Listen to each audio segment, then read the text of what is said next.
এই লোকটি দরজা খুললো এবং দেখলো সামনে একটি কোবরা বসে আছে, কিন্তু পালিয়ে যাওয়ার বদলে সে তার সাথে খেলতে লাগলো, কারণ এই লোকটি তখন থেকে পড়ছে তখন সে ছোট্ট একটি সাপ ছিল। আজকে দেখবো শয়তানকে হারিয়ে কি আল্লাহ সুন্দর নামটি ভালোবাসে। যারা আল্লাহ সুন্দর নামটি ভালোবাসে তারা চ্যানেলটি লাইক দিয়ে সাবস্ক্রাইব করো, আর যারা শয়তানকে ভালোবাসে তাদের কোনো কিছু করার দরকার নেই, যাতে সে নিজের সাথে তাকে যে কোনো জায়গায় নিয়ে যেতে পারে। এই সাপটি তার গানের সাথে নাচও করে, কিন্তু মাঝে মাঝে তার রাগও উঠে যায়। তখন তাকে শান্ত করার জন্য ভিডিওতে লাইক।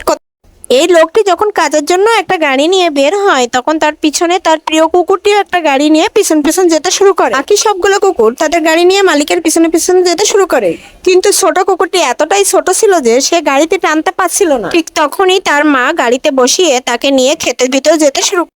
সমুদ্রের জেলেরা ছোট মাছগুলো এইভাবে বালতিতে করে পানিতে ফেলছে কেন? আসলে এর পিছনে রয়েছে দুর্দান্ত এক ফিশিং টেকনিক।